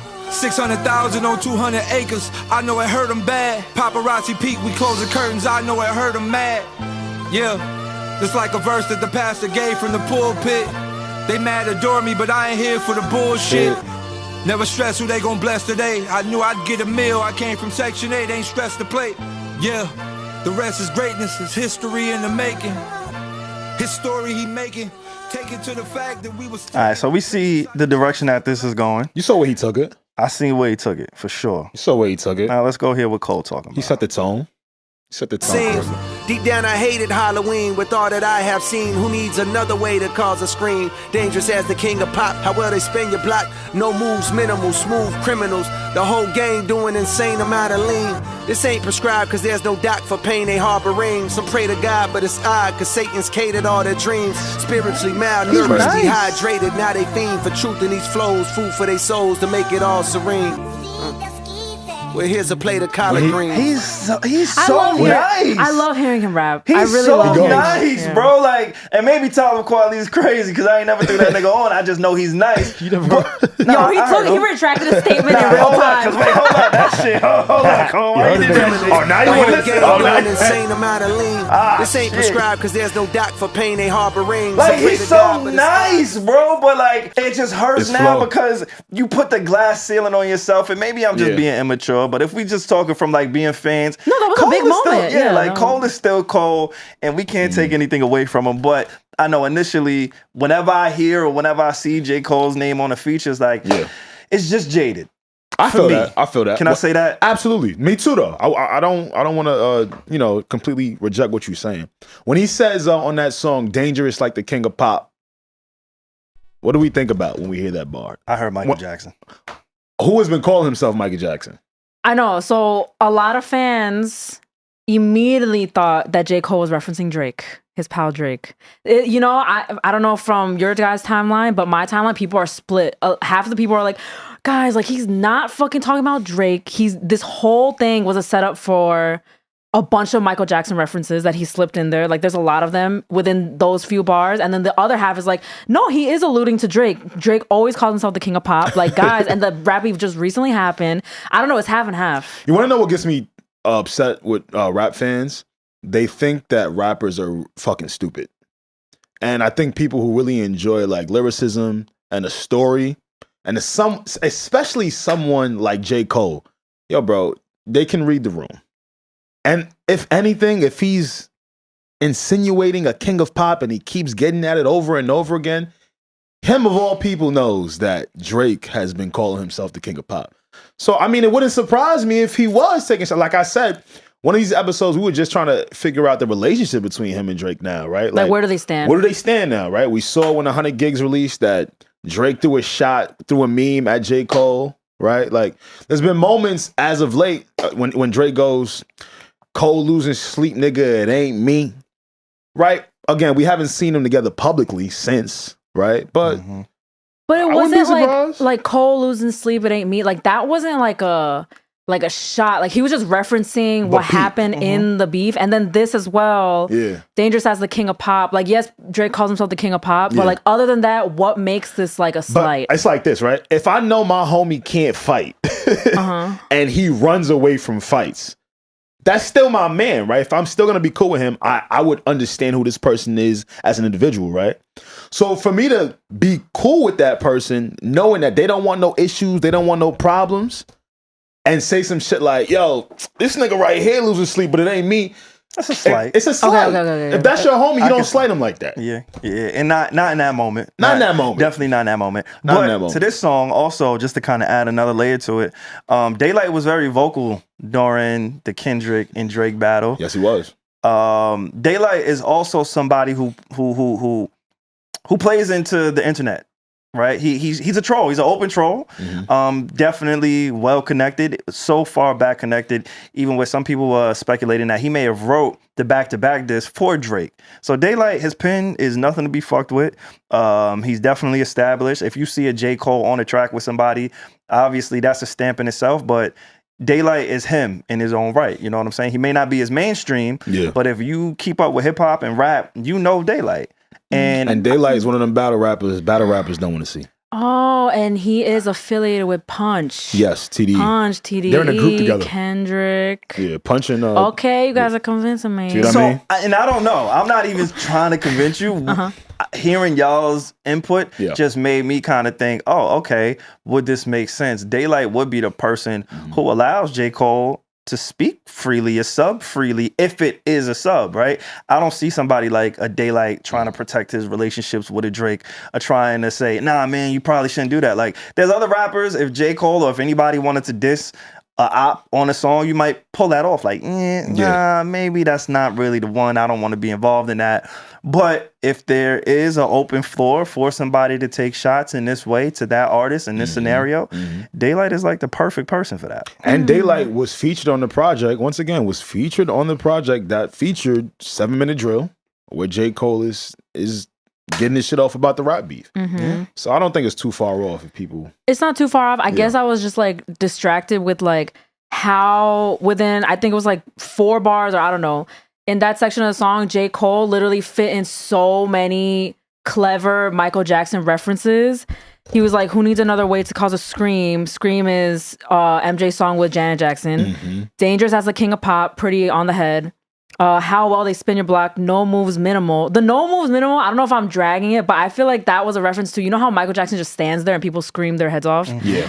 And then smooth criminal, the whole gang doing insane amount of lean, like when Michael Jackson leans. I was just like listening to that. I was like, okay, he's setting up this crazy MJ reference when people talk about Michael Jackson all the time. But this, in a way, I like the way he did it. I thought it was cool.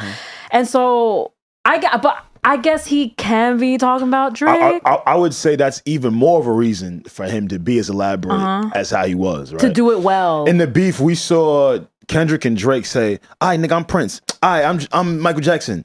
Like, we saw that. So, of course, he would get elaborate on how he views the Pop King. So what is he saying in this? Like Dangerous as the King of Pop. What is he saying about Drake? Dangerous saying, is like, also the Michael album. Jackson's song album. Oh, yeah. So Dangerous also another. I play just on think Mike. he's saying like, yo, Drake, what up, man?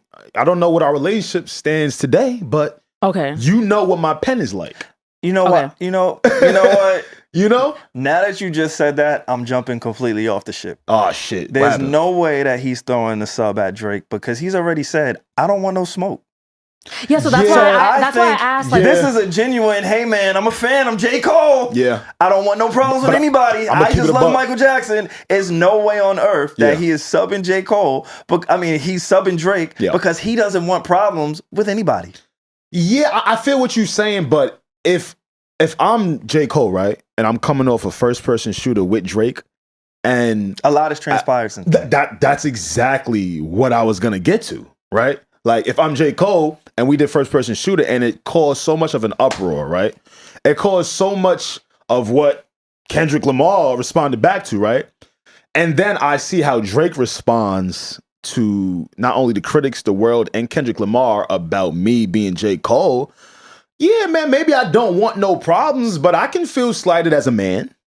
Oh, absolutely. Like, I'm still here, by the way. Yeah, I'm still here. Absolutely. Yeah. Like, you talking, nigga, Cole losing sleep. It got to be overt. For me. I agree with that. No, I'm just saying that's SaVon, right? I don't know what Cole is. Okay. You know what I'm saying? And I could see an individual who know his pen is like that. Yeah. Yeah, he don't want this to be a civil war, but I'm sure he still wants to defend himself. He better not. You gave up the right to defend yourself. Hold on. This is perfect. This is not stand your ground no more for you. You ain't in Florida, nigga. Who wins in the rap battle, J. Cole or Drake? The only nigga who's willing to battle. I'm not mad at that response. Let's just say in an alternative world. The only one who's willing to battle. Because at this point, like, what would a Drake and J. Cole battle even look like after what happened? Like, I feel it. I don't even know. What would that be? J. Cole didn't even believe his only diss track he ever made. He didn't believe it so much I feel that J. he Cole. recanted it and then took it down. No, I'll be like, I'm sorry. But that's my thing, though. He didn't believe it. But was Cole more afraid of Kendrick or Drake? Kendrick. Because I think he walked Drake on first-person shooter, right? Friendly. Competitive. In the spirit of the sport, yes. Yeah, they weren't going against each other. It's different when it's time to shoot. And when it was time to shoot, I know. He brought a fucking water gun. I feel it. And then he didn't even shoot the fucking water gun. If I'm Cole, I know what my pen looked like. Even if I walked away from the... No, because you're right. Everything you're saying, SaVon, is super valid. You walked away. I look at you different. Drake actually stepped up to the plate. We got to give salute to Drake on that. Every time. Salute to Drake on that. Again, though, if I'm Cole, in that particular situation, the boogeyman was Kendrick. So, again, I'm going to ask you if it was just lyricism, if it's just bars, and let's say J. Cole really wants to spar. Who do you think would out-rap who in a rap battle? That would be Drake. so... Oh, sorry. I talked over when you said Drake. No, I'm just going to say Drake is my answer. Like, that would be so interesting if we entertain the idea. Like, because I believe J. Cole's pen is genuinely way more advanced than Drake, but... After the battle, if it's a battle, J. Cole's the one that doesn't like battling. So how are they going to battle? Like, that would be a very interesting dynamic. And also the public opinion, Drake lost, but J. Cole walked away. So there's so much that goes into it, you know? In this arena, I'm taking Drake. And it has nothing to do with knocking J. Cole's pen. We all know. We just heard. I just told you he's not Tyler Qualley. Like, I never changed my mind so fast. So fast. Like, I ain't never recanted some dumb shit that came out of mad fast. Salute to Talib, though. Nah, for sure. Salute to him. But there's levels. And I know what J. Cole is. And I respect J. Cole for who he is. But in that arena, if it comes to, let's say they do have a little sparring match, I'm taking Drake over J. Cole. J. Cole is unanimously 3. Okay, but I want you to just take away all that transpired. I'm just talking if it had to come down to lyricism and bars. Because let's not forget, the fall off is coming. You know why it's hard for me to do that, Alex? Because we've seen, like, a year ago, I think this would have been an amazing question, and the dialogue and the debate would have been a lot stronger because we didn't know. It was all hypothetical. The hypothetical happened to where we've seen how all 3 parties respond to beef or to friction within each other. Now, we haven't seen those 2 go at it. We haven't. But based on what we do know, one is ready to go. Now, no matter how you feel about Drake winning or not, he was ready to go. But that's why I want us to be worried about it. Though Drake was ready and I give him his flowers for it, he didn't win. Which is okay. Yeah. He's still Drake. He's still... So yeah, I'm sure Drake would be able to step up to the plate. But if there was a moment where Cole actually wanted to step up to the plate and we just had to judge bars and lyricism, I think Cole edges him out a little bit. I get what SaVon is saying, because it's like, okay, let's not imagine this beef happen. Right. If it was Drake versus J. Cole, who would win? But SaVon is saying, like, in a beef, J. Cole doesn't even like rapping in like a dissy way. I get it. But Alex is saying, like, no, he was scared of Kendrick, not Drake. So I get what you guys are saying. I have no idea how it would play out. And let me say this as well, right? Salute to Drake. Let me be very clear. I don't ever want to hear people say they don't like Drake. It's a lie. There's people out there is at least one Drake song someone could say that they like, even if it's just a hook or a few words, right? He's a great rapper. My whole thing is, though, if it wasn't for this rap battle, all right, let me just say it clear. I was shocked at Drake's performance during this rap battle. Real talk, coming off of all of the battles he came off of and how victorious he was, or shit, how he came at Common, how he dealt with the Pusha T shit, even though he lost in the Pusha T thing, but just how he showed up, man, I'm gonna keep saying it. Push-ups did not do it for me. And I don't think if J. Cole was to go into a rap battle with Drake that we would hear a track like Push-Ups where the craziest shot is about a nigga shoe size. Yes, Family Matters was a very good song, right? He definitely bounced back with that. But at that point, he was already down in the battle. I don't know. The battle against Kendrick. And the battle against Kendrick. And Kendrick right. is different. I completely agree. Kendrick is a completely different I completely agree. Animal, alien, specimen, mammal, amphibian. He's completely different on how he fucking prepares, executes. Like, so I don't know if there's anybody in the history of rap who is as calculated as Kendrick Lamar. And that's including the Jay-Z's, the Nas's. In the history of rap, I don't know if there's anybody as calculated, as strategic, as precise, and petty as Kendrick Lamar. I agree with that. So that's a tall, tough task for anybody, including Drake. But just to kind of move off of that, Reggie, I know you did have something for us. Leave your comments, though. I want to know what you guys feel. I really enjoyed that. Like, I didn't know we would get into that part of it, because I didn't know you were going to bring up that he kind of was dissing Drake. I didn't know people thought that.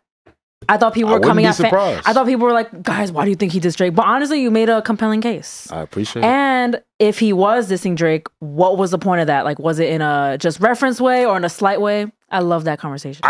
I think he's going to try and prove a lot on his next album, The Fall Off. I'm excited. I'm curious to see. Same. So I have a little segment before we head out. I'll be really quick, guys. Hey. So I have something fun for the guys. I created a list, and they're going to blindly rank these 5 one-hit wonders.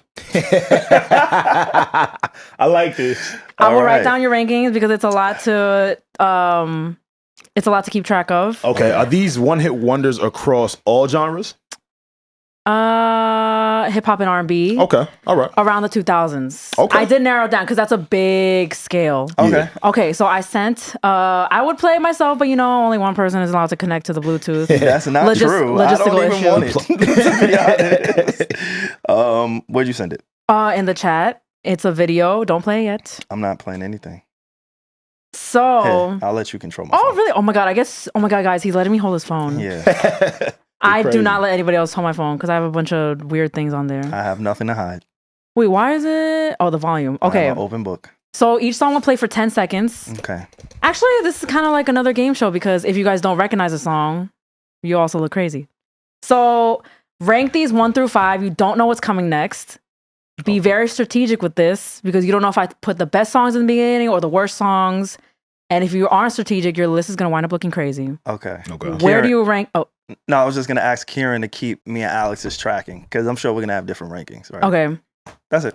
So, where would you rank this song out of 5? Okay. This is why I'm hot. This is why I'm hot. This is why. This is why. This is why. Oh, my son Sims at. That's Sims, right? Mims. Look at that. Look at that. I knew it was an Mims. But the way you said it so cool, like, yo, where my son Sims at? Shout out to Mims. Wherever he Shout out is. to my son Mims, yo. I'm gonna put this 1 through 5. personally for me. I'm gonna give this a 4.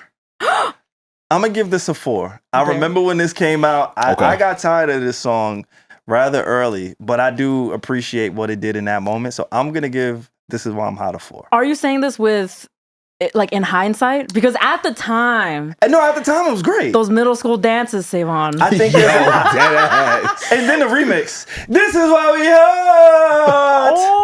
This is why we hurt. SaVon. This is why we hurt. Yo, You weren't supposed to sing the remix, though. Okay, You weren't supposed to sing the remix. It was a Jamaican nigga. It was a Jamaican nigga. My fault, You're gang. so crazy. But Yo, niggas is crazy. I'm gonna give it a solid 4 for my blind ranking. Okay, so, and just 5 being the best, of course, right? No. 5 is the lowest. No, it's the lowest. Yeah, okay, 4 is at the end for me. Got you. All right, I'll put it at. Damn, I gotta hear the other one. You don't. Yeah, because you don't it's know. blind. What? I'm comfortable with this being. I'm gonna go 5. I'm gonna go 5. What if that was the best song? I don't no believe way that. it can There's no be. way. I'm gonna go 5. I'm gonna put that at 5. It was a light song. Yeah. That's 4 for me. Yeah. That's 5 for me. I'll go 5. 5. Yeah. I don't know what you're gonna play. That's your number 1, Reg? That's your number. Yeah, she mad at That's us. your slap. Okay, everybody. Shh. Okay.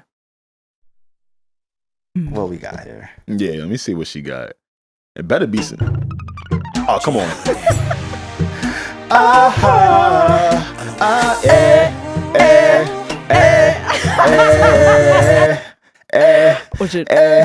That's all we get. I don't even get the 10,000 seconds. God damn, I need another 10. Run my fingers through your hair.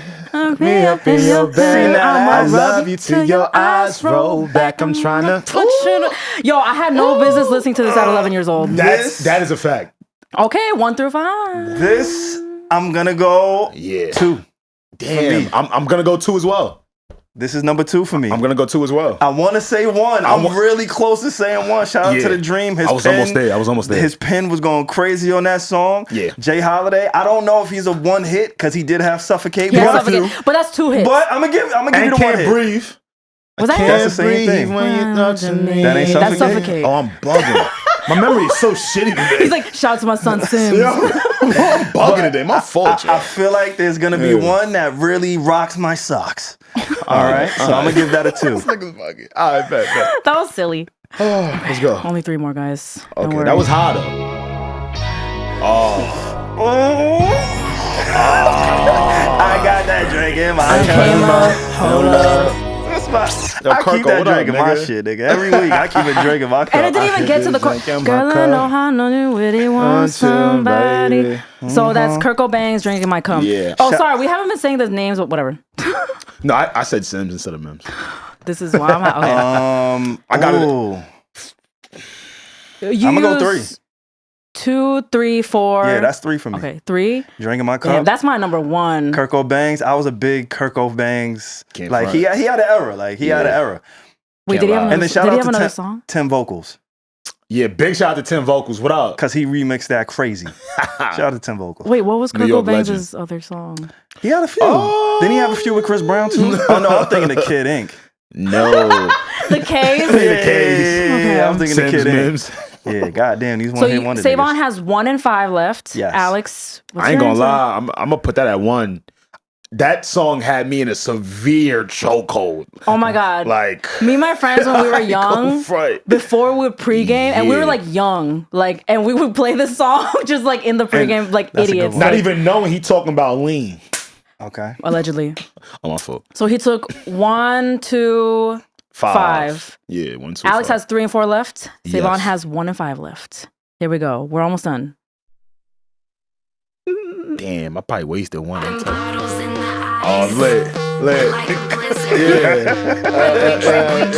Yeah. Sipping scissor in my ride, like a G6. Now I'm feeling so high, like a G6. Like a G6. Like It's the a Molly era. That was good. It's the Molly era. No, it wasn't. It was. Nah, there was some Molly No, being this done. was America's Best Dance Crew era. With the Molly Jabberwockies and sprinkle. shit. Oh my gosh. Yeah. Yes. Yes, I remember Jabberwockies. They're like synonymous. I could say that because I'm Asian. I'm gonna have to go. Me personally, That's your one? that's 5. Okay. I gotta give that okay. 5. So Wait. whatever's next, I'm gonna just trust you. Let's go. Wait, I'm offended. Why you put the Asians at 5? I didn't know they was Asian. I did that. Far East movement. That means Far East Asia. There's mad niggas in the Middle East. No, Far East. Oh, Like East Asians. I thought all. They're not Middle Eastern. They're all Asian. I thought it was just East. Oh shit. Oh, I just remember like, I wish we had enough time to let the beat drop, but it was so good. Euphoric. I'm gonna give that a 5. That's my 5. Okay, I'm gonna go 4. I'll go 4. What do you have left? 3. That's cheating. What you mean? Because now, like, Anything whatever is in the middle for yeah, him. and it's fine. He's good at these fucking ranking shits. Okay, And so whatever SaVon his 3 has is my 1. No. So I'm a mid nigga. Cause your Don't mid worry, is my SaVon. Hater. You held me down? I say the best for last. She held me down. Oh, Here's shit. our grand finale, folks. Damn it. I'm tight. Oh yeah. Oh, I'll take this. I'll take Oh, this. this your one? Word Philly. You seen the And I'm ass on still that? in the murder You business. seen the ass on that? That's my number 1. I take that shit. Shout out to Iggy's A in the bed. I'm so fun say. She the only one that got a career still. If Shout we out being to- honest. No, she don't. Out of all of them, What was the last song Iggy Iggs dropped? OnlyFans. Yeah, that's not a song. You nigga. saw the link. You saw the link. SaVon. We saw the link. You saw the link. Us. You. We. You. Oh, you Two. speak French now. E tu. No. No, papi. No. Ah, shit. Well, I'll take that. That's number 1. That was the time. That was the time. If I had to really rank it, it wouldn't be number 1. But I'm kind of mad I didn't just stick with the J Holiday number 1. Yeah. If anything, I would have switched. That's a very SaVon number 1. Same. Oh, I'm mad at that. But Same. I put it 2, so I'm happy with my 5. Okay, cool. Me too. I'm happy if with my anything, blind I would ranking. just switch the Jay Holiday and the Kirk Cole. I love the Kirk Cole. That Jay Holiday had a wicked chokehold on my childhood. I remember that nigga wasn't even around for that long. Yeah, 3 hits. What? I remember downloading his songs on a little bum ass MP3 I had. Well, that was very fun. It really Yeah. triggered some memories. Didn't it? So Alex's ranking, because you guys have to vote who had the better ranking. Yeah. Alex had, in order from 1 to 5, Drink in My Cup 1, Bed by Jay Holiday 2, Iggy Azalea Fancy number 3, Far East Movement Like a G6 number 4, This Is Why I'm Hot by his homie Sims number 5. That was the same. SaVon has Iggy Iggs Fancy, Bed, Jay Holiday, Drink in My Cup. He's like a bad bitch list. I like my shit. Number 3, he put Kurt Cobain's Drink in My Cup. 4, Mims, This Is Why I'm Hot. And then number 5, he has Like a G6 because he hates Asians. Yo, Reggie's fucking stupid. I love Asians. No, man. I thought it was gonna be silly and do Iggy Azalea as number 5, and I thought you guys would be pissed, but he loved it. Yeah, I ain't mad at that being my number 1. But yes, I like a good twerker grand at the finale. front. Oh, I bet. Oh my god, do you guys remember the freestyle that Iggy Azalea did? No. Where she was like, tie your mucks. I'm so glad I missed that one. You don't remember that? Hell no. She did it at a festival. Man,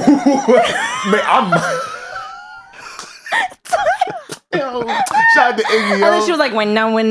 Like, no, I'm serious. I don't think I ever saw that. Hold up. Be like, Iggy Azalea freestyle. That made me think of this shit. SaVon. Knew that I would be the best. SaVon. Y'all heard this? Money, you can keep the rest. SaVon. Wait, that's her? Like the teacher's pet. She kind of talking right now. Treasure chest. Got these bitches shook like a Etch-a-Sketch.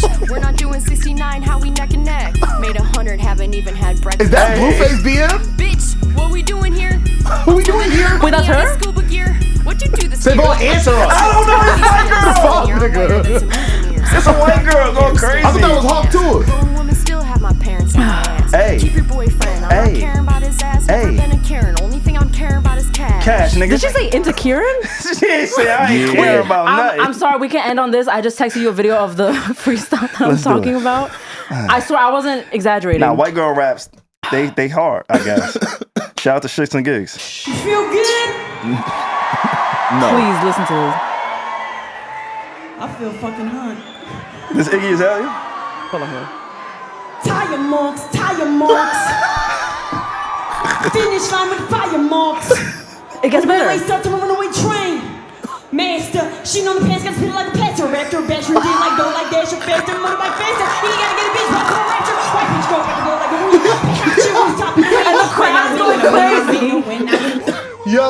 Look what is she saying? Look what bro? T.I. had her doing. You remember that was when she was signed to Grand Hustle.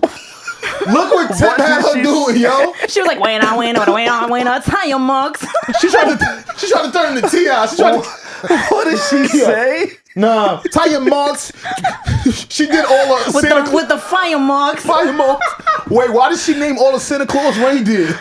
Dancer, Prancer, Francer. Oh my God. Oh, y'all look great, man. Nah, yo, y'all look great. No, this should be like an extreme. Oh my God, sport. Extreme sport, man. Listen. I know we about to get out of here. I just want to highlight real quick so we could go. Oh my God, look. Salute to Future. Future put out his third project this year. It was a mixtape called MIXTAPE PLUTO. Of course, we know Future's contribution to the rap beef that occurred this year. Mm-hmm. He was kind of like the catalyst. Told Kendrick to pull up, and they got on like that, and sayonara was over from there. Off to the races. Off to the races, absolutely. In terms of this mixtape, cool tape. Well, I did want to highlight that it's on pace to sell 135. That's a lot in 2024. A lot for a mixtape, and for it to be your third project of the year, still sell over 100. I think that's very impressive. I still don't think there's anyone like Future. And I'm not trying to be funny. I'm not trying to D-Rod or nothing like that. To see a 40-year-old continue to excel when, for the most part in rap, you usually lose some of your sauce, you lose some of your coolness as you mature in age. It's been a complete opposite for him, and he continues to go crazy. I just wanted to highlight his year. Mm-hmm. I think he's hard worker, probably the hardest worker 2024. If we being honest, I don't know if that's gonna get him out of any deals or anything like that, because someone would look at the wall like, damn, bro, that's like 59, 60 songs in 1 year. Are you trying to get out of something? But hey, big salute to Future. Mm-hmm. And tell me what you guys think. For me personally, the album starts around track 6, 1 through 5, not really my cup of tea. Damn. Everything after 6, that's my bag. I like Ocean. I like Too Fast. There's a record on there called Press the Button where people think that he's kind of getting at Drake. I know we already talked about, was Cole talking about Drake? Probably he is. It's funny, we do know Drake has songs titled Red Button. So when we see anything, that was on the For All the Dogs extended version. Mm-hmm. So there's bars on there where he's saying, hey, I had her first. Who you think had her first? You know, he's insinuating a lady. So if you do subscribe to the fact that beef started over a woman, I could see how you would think that song is about Drake. Regardless, all in all, he's had a great year. I ain't mad at that at all. Man. Not mad at that at all. Yeah. We also gotta break some more bars. Over the floorboards, over the 4 points. Break down with the white bars. And then divorce at the same time to hear support. I got one before we end. Wait, we gotta break down the white bars. This is for Kieran. Shout out to Coach K. That's an awfully hot coffee pot.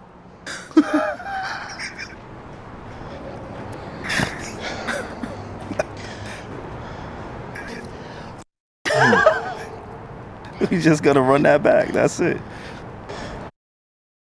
That's an awfully hot coffee pot. What you got for me, before we get out of here? I just sent it. My fault. That's the Iggy Azalea shit. I just sent it. Tie your marks. Oh man, y'all was in a silly mood today. We are gonna leave on this freestyle. Before we go, please make sure y'all like, comment, subscribe. We tell y'all each and every week if you made it this far. There's no reason that you haven't subscribed. There's no reason that we don't know what your beautiful face looks like. Or we just want to see some hate. Please bring it on. We welcome it all. And with that being said, fuck with. I ride around with long gats and clips. I chop shit with the pop shit. Pop a bitch your crib. I got him, spot him, red dot him, bought him, fuck it, let's have a party. Bad bitches sip lean and pop mollies. I don't pop mollies, niggas, I pop hollows. Pussy nigga, hollows. I got them gold headphones, gold chain. Who this? Yo, who this? That's O'Malley, Philly great. Gangsta. Wait, is he joking? If you ain't getting money, boy, you lame. If you ain't getting money, I'm sorry, I can't stop the trend. Reggie's gonna hate me, but we gotta do this. You got another one? Cause why not? No, I thought you were the one that had to get out of here. I do gotta go, but you know, I'm here for the love of the sport. I'm LeBron. Listen, Flex, we just met, but I know it don't seem like R. Kelly wet dreams. I always keep 16. Hey, Tyler the creator. Tyler. Let's go crazy, Tyler. What you said to Flex, Tyler? West Coast. Me and Flex looking in the index for buff net niggas just for some hot Butt sex. What else, Ty?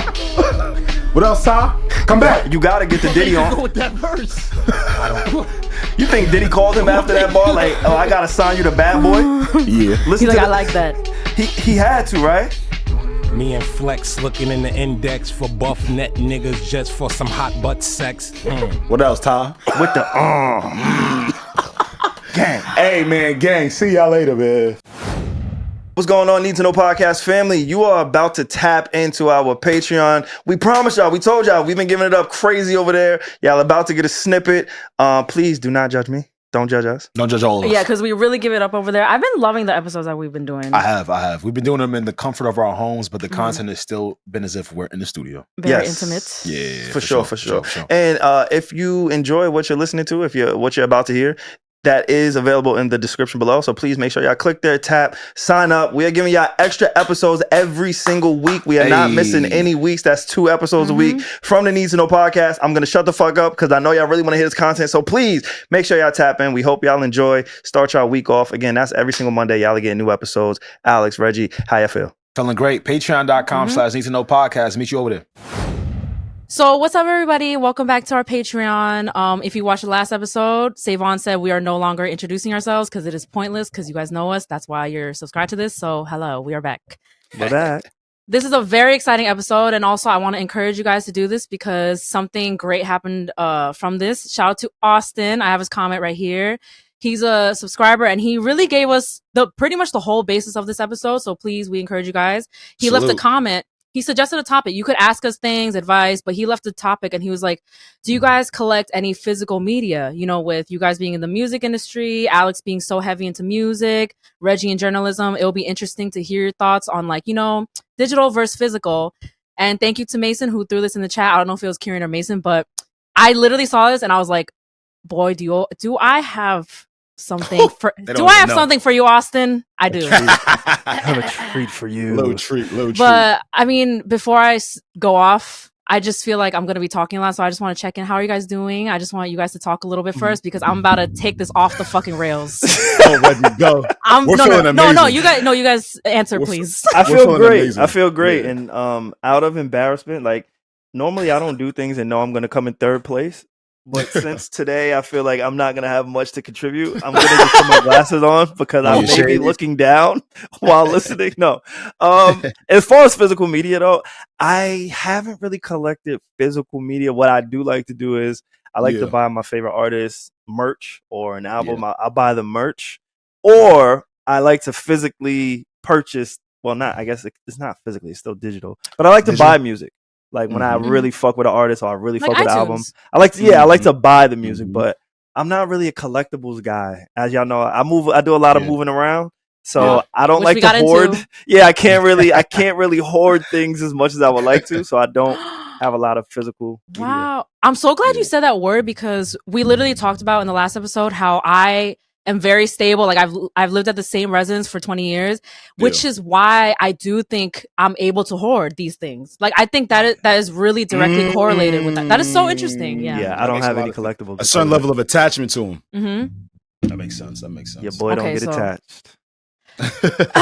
So he asked if I collect physical media. I'm sure he meant, you know, vinyls, you know, just the level 1 shit. Okay. Oh, she's shooting. So I don't know where to start. I'm so overwhelmed. So to start off strongly, I feel I feel like you're presenting in the class. Yeah, and I love public speaking. So yeah. I'll start off strong with the first CD. We have Snoop Dogg, Snoop World. Ooh! What? I was not expecting that at all. Ludacris, Release Therapy. Why do you have Ludacris's Release Therapy on CD? Usher, You Got It Bad. Okay. What? I was not expecting this. Whitney Houston, I'm Your Baby Tonight. No, you didn't. Boys to Men, Motown Philly. You got me. You got me. LL Cool J. No, this is level 1. This is level 1, guys. This is level 1. Wait, chill. But I'm not gonna lie. Some of those albums you just pulled out, Regi, were like B-side sort of albums. Oh yeah, they're not like the main. You know, that Ludacris album, really? That was Jay-Z. It was Jay-Z. Classic. Volume 2, Hard Knock Life. Classic. We got some more Whitney Houston. Wow, you We love got Whitney. Mariah Carey. Yo, where do you keep this? Where do you like? What the fuck? In my room. That's why I don't want to move, because I have a big ass room and I'm like not moving all this shit. That is incredible. Also included, I feel like you guys weren't ready for that. I was not. Nah, you starting out It with gets Snoop better. was kind of crazy. It gets better. And That's like, memorabilia too. I don't like show these things off. These are really genuinely because it fills my soul. Right. And also included in tier 1, I would say, are magazines. I have This is tier 1. Migos when they were on Rolling Stone. Nice. I Okay. have a ton of Billboard stuff. Like this is J. Cole, Billboard stuff. I have Reggie, I honestly- need you to hold it a little bit longer to the camera. Oh, sorry, Like, sorry. I need you to really show us. All right, Show I don't. You feel me? Like, look at this. J. Cole slam cover, you know? This is crazy. Wow. Some light, when he was hooping or whatever. And honestly, I have stacks and stacks on magazines, so I can't I don't know, I can't get That's really level into one? that. Those are some highlights. We have, oh my god, we have, when Kendrick was on the cover of Billboard. Hard. Yes. Yeah. Hard. So I have a lot of that. We could do in depth one day if you guys are. Let us know in the comments if you want me to go on. But the good stuff is the records. So I have a lot of records. And I'll tell a little fun fact. So this one, the Belly one. Classic. And then How do you have this? I have no idea. Rockefeller. This is crazy. Okay, I want everybody. I want the listeners to know, as Reggie is pulling out all of these artifacts, these hip hop artifacts, right? Like, this is a prime example of being true to this and not new to this. Not new to this. This is fucking a prime example, because I know a lot of people listen to us because of our age, right? Yeah, because yeah, of maybe yeah. some of the things we're into, or because of True to our this. peers. Like, people don't really realize we are about this life. And when I say we, I mean yeah. Reggie. I mean Reggie. No, you She's really too. about this shit. Go all in. But it's really great to see this. And I hope somebody has a new appreciation for your insight and for your takes. Because I know a lot of people think that you just get microphones, you turn on the right. camera, and you're a potter. Like, no, Yeah, we no. are really in this shit. We love this nigga. music shit. We love this music shit. No, and it's like, yeah, I couldn't just do this overnight. But speaking of current stuff, even what we were talking about, Drake versus Kendrick, it happened this year. I bought that on cassette because why? I just do shit like that. That was hard. I saw you cop that, and I was like, damn, why would I could've have done to do this? I just do it, That's so hard. But a fun fact about the Rockefeller and Belly one, Yeah. that I have plenty of. I can't do the vinyls because they're hung up on my wall, but those two specifically. Before, this is why I knew he was the one. My boyfriend John, we had our first date. It was whatchamacallit? It was like a week before my birthday or something. And he peeped that it was my birthday coming up before our first date. We didn't date yet. And I drunk called him the night before. And he was just talking to me and stuff. And he was like, oh, by the way, I peeped it was your birthday. I got you a birthday present. And it was those records. Isn't that crazy? Oh, wow. Wait, which one specifically? The Rockefeller and Belly ones. The Rockefeller and Belly ones. Yeah. See, John is that's amazing. Isn't that so cute? I'm so glad he's and that's taken. so early on. I'm so glad I don't got to compete with this nigga. SaVon. Thank God. Yo, Reggie, thank you for taking him off the streets. Honestly. I know. It's what the fuck was I supposed to do when there's men out there that's doing shit this? like that? Shit. But I feel like you guys wouldn't you? You guys are thoughtful. You guys would do stuff like that. Yeah, but he's killing. But for the right girl, you're gonna want to do stuff like that. That's And real. then He felt like it was the right person. Yeah.